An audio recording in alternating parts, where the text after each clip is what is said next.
In one of the art galleries in London, an entire floor is dedicated to Italian Renaissance paintings. In it is a painting of the Virgin and Child by Lippi, the 15th century Italian artist. One day, a very famous art critic came to view the painting. He's Robert Cumming, professor of the history of art at Boston University. The professor stood in front of the painting to examine it. Even though he recognized the skill of the artist, yet something was not quite right. He surveyed the painting for some time, wondering to himself what was missing. And then this thought came to him. What if this was never meant to be hung in the art gallery? What if this painting was meant to be hung in a place of prayer? And if so, they wouldn't be standing up but kneeling. So this well-dressed, well-known art critic did something he has never done before in his life. He got down on his knees in the public art gallery and knelt in front of the painting. And as he looked up, everything else changed. Mary was holding the baby close. Everything was in the right proportion. He realized this was not a painting that was supposed to be stood and stared at. This was a painting that has been commissioned to be seen through the eyes of worship from the posture of prayer and bended knees. His perspective was sharpened because he changed his stance from standing to kneeling. Our posture in prayer makes all the difference. In Luke chapter 10, verse 2, Jesus highlighted a problem and he gave a prescription. Jesus said, "The harvest is plentiful, but the laborers are few. Therefore, pray earnestly to the Lord of the harvest to send out laborers into his harvest." In the scriptures, God often uses the rhetoric of contrast to teach something important. The harvest is plentiful, but the laborers are few. Contrast. And this contrast instructs us to focus aright on where the true problem lies. The harvest is not the problem, the lack of laborers is. So what do we do in such a dilemma? Jesus gave a prescription. He said, "Pray earnestly to the Lord of the harvest to send out laborers into his harvest." Interesting. Jesus did not say the harvest is plentiful, the laborers are few, therefore show up your ministry of manpower. Or the harvest is plentiful, but the laborers are few, therefore recruit more laborers. No, instead he said, therefore pray. Pray, yep, got it, pray. Think we really got it? This is how this verse is commonly misunderstood. The harvest is plentiful, but the laborers are few. Therefore, let's have a prayer meeting. As important as the prayer meeting is, Jesus is not asking for a prayer meeting. Rather, he was pointing us to something else. The Greek word for pray is diomai. This verb is used 22 times in the New Testament. It's an intense, forceful word. The problem is, the English word pray is a rather weak translation. It's not a wrong translation, but a weak translation. So the ESV translation sought to capture its force by rendering it as pray earnestly.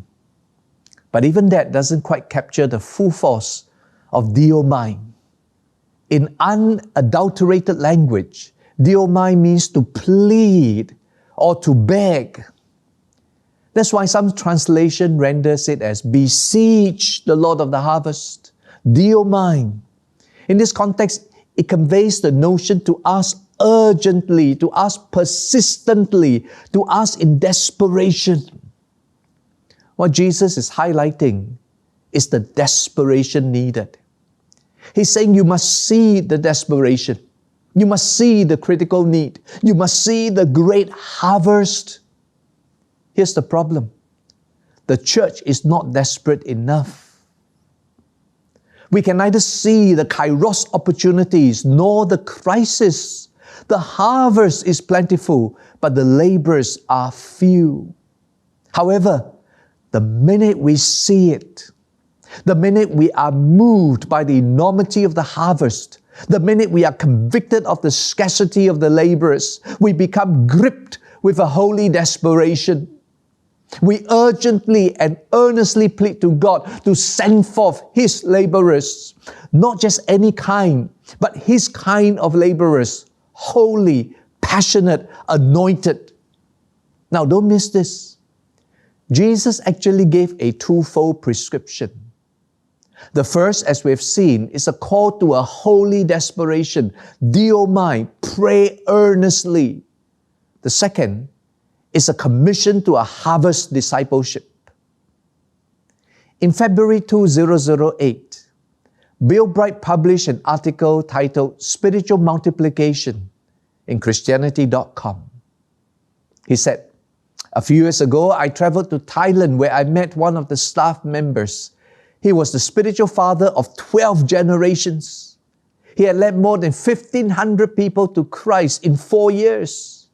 He introduced me to one of his disciples, who introduced me to one of his disciples, and so it went on down the line of 12 men and women.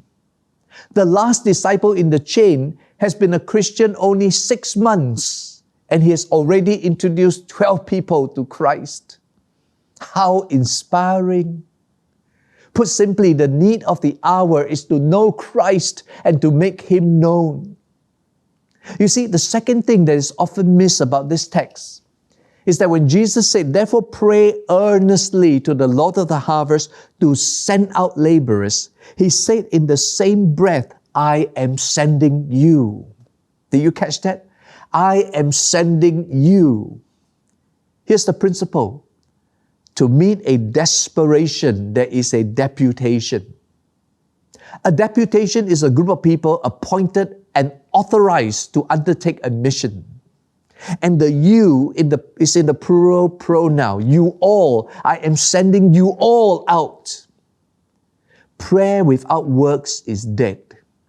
The verbs pray and go are bound together. God wants pastors and missionaries to equip and send forth harvest disciples. And the task of pastors and missionaries is rooted in 4 imperatives: to be disciples, to make disciples, to multiply disciples, and to mobilize disciples. I like to close this message with a true story. It happened some 80 years ago in the year 1940. Professor Edwin Orr took a group of Wheaton College students from the US on a field trip to England. One of the places they visited was the Epworth Rectory in Lincolnshire.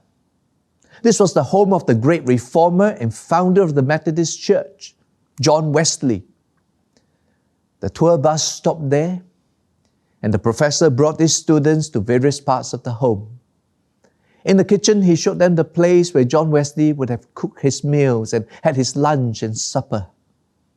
Then they moved on to his study, where many of Wesley's books were still preserved there. Then the professor brought them to the second floor, to John Wesley's bedroom. They filed in around the bed, and one of the students noticed 2 indentations on the carpet and the floor beneath it, just beside the bed. So he asked about these indentations. The professor told them that these marks on the floor and the carpet were made by the knees of John Wesley, who prayed daily, not for mere minutes, but hours and upon hours. He would seek God for revival, not just for England, but also for other countries. He prayed for the nations. His house was the house of prayer for the nations. Is it not surprising then that such great revivals did indeed break out, both in England and in the US, by the prayers and the faith of such men who knew their God? History tells us that hundreds and thousands of men and women, in some cases whole towns and villages, turned to Jesus, all from the prayers and the faith of such men and women who knew their God and sought Him for revival, praying earnestly, Diomai. Soon the tour was over. The students filed down to the bus. There, Professor Orr counted the students to make sure all were on board, only to find one missing. He went back to the house. He looked in the kitchen, but the student was not there. He went to the study, but the student wasn't there. As he went up the stairs to the second floor, he saw the top of the head of the student beside the bed, kneeling in the place where John Wesley has done centuries before, praying. And as he moved closer, he heard the student praying these words, "Do it again, Lord. Lord, would you do it again? Lord, would you do it again through me?" The professor went over and gently placed his hand on the student and said, "It's time to go." And rising from his knees, Billy Graham went to join the rest of the students on the bus. And then God did it again. My friends, it's time for Christians to get missional. Do it again, Lord. Would you do it again? Now that's the prayer. Lord, would you do it again through me? God bless you.